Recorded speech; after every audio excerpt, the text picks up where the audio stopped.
Hey there, Brett here with Quarter Properties, your Myrtle Beach area real estate expert. And today I want to hop on here and just chat with you a little bit about the market and kind of how December closed out and really how 2025 closed out and maybe what to expect in 2026. You'll definitely want to hang around till the end.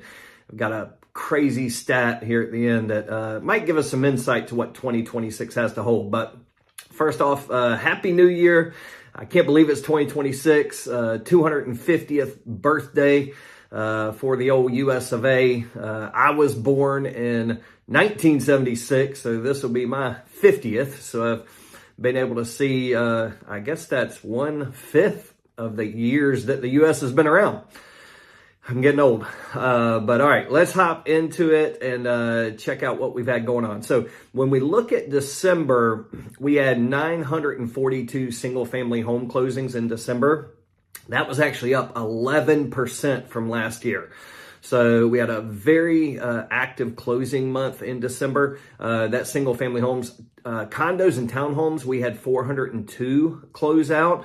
That was up 3%. So not up a lot, but still nice to see both segments up. When we look at closing price, our average closing price for single family homes in the market was at $376,000. Last year was $360,000 in December, but you can really see in this picture here that there's just been a slight increase. We've been bumping around up and down, but you can see a slight increase since December of 2023. If you're just looking at the closing price of condos was $235, and last year was $247. So that was down 5%. Okay, which really you're starting to see condo owners. They are becoming realistic. We've had a lot of inventory there. It's definitely been a buyer's market there. And if you're looking to move your condo, you've had to make price concessions to make that happen. But single family home market still slightly trending up, still strong. That was up 4.4%.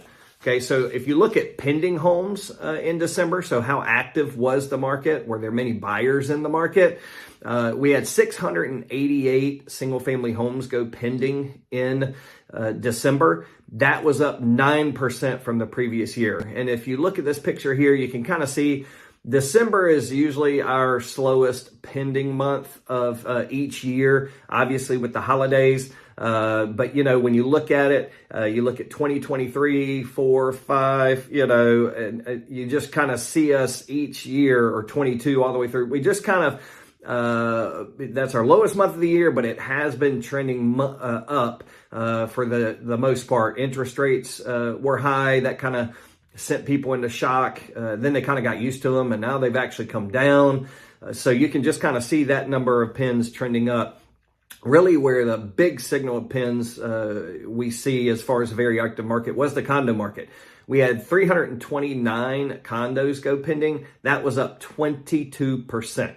So we had a very active pinned market. So a lot of buyers picking up condos as the sellers have made some price concessions. All right. When we look at new listings, again, you can see new listing. December is not the month where we see a lot of people listing their homes. It's our lowest month every single year. You can kind of see that in this picture. But we were up 10%. Okay, so we had 817 single family home listings, and you can kind of see, looking over the last several years, a slight trend up as we've been working. Just the market, again, people just getting a little bit more active each year as far as listing their homes. Condos and townhomes, we had 499 of those go pending. That was up 15%. So I don't know if that's a good thing or a bad thing. We saw a really active pending market, which is good. We've had a lot of inventory here. I don't know if condo owners are excited about seeing a lot more condos come on the market, but it was a very active listing month. Okay. When we look at months of supply, so this is going to kind of tell us whether or not we're a buyer's or seller's market. Okay, when you look at single family homes, we're down to 3.5 months of supply. All right, there's been a 6-month decrease, steady decrease in supply. We're definitely in what I would call a seller's market on the single family home side. A healthy market is going to be kind of 4 to 6 months of supply. We've been trending down at 3.5 months. Okay. When we look at condos and townhomes, we're definitely still in a buyer's market. We're at 6.8 months of supply, but we have had, again, there as well, a 6-month steady decrease in supply. And we need to see some more months of that so we can see that market balance out a little bit more. Now, some interesting numbers when we look at the full year of 2025 compared to 2026, all right? In 2025, we had 17,094 closings in our market. Last year was 16,802. So it was up 1.7%, so it was up a little bit. Price, the average overall price for each closing was $325. Last year was $328, so that was down 1%.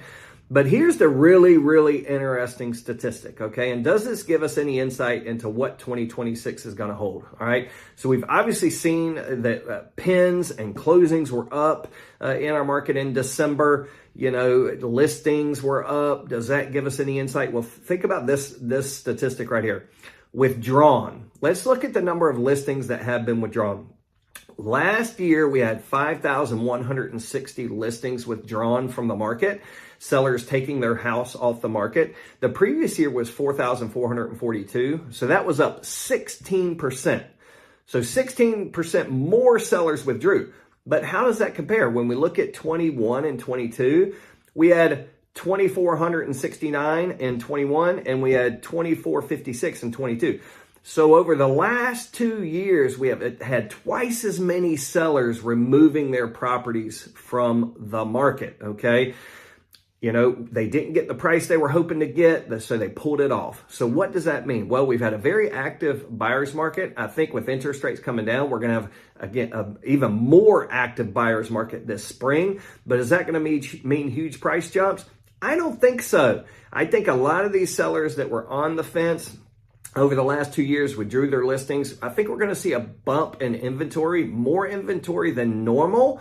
We're going to see more buyers than we have seen, and we're going to see more sellers than what we have seen. So in the first half of 2026, I think there might be just a steady, a busy market, okay, of buying and selling, but I don't see any huge price jumps just because I think there's going to be more inventory coming in. But hey, that's just my thought. If I had a crystal ball, I'd know for sure, and I'd be sitting on a beach somewhere sipping a margarita. So, all right. So if you like this info, please click the like button. If you want to keep up with more Myrtle Beach area real estate info, please subscribe. If you're looking to maybe buy or sell this spring, look in the details. I got the easiest way to shop Myrtle Beach area real estate. I've got a link there so you can keep up with your home value. If you want to chat, my phone number is there and my email is there, and we'll be talking to you soon.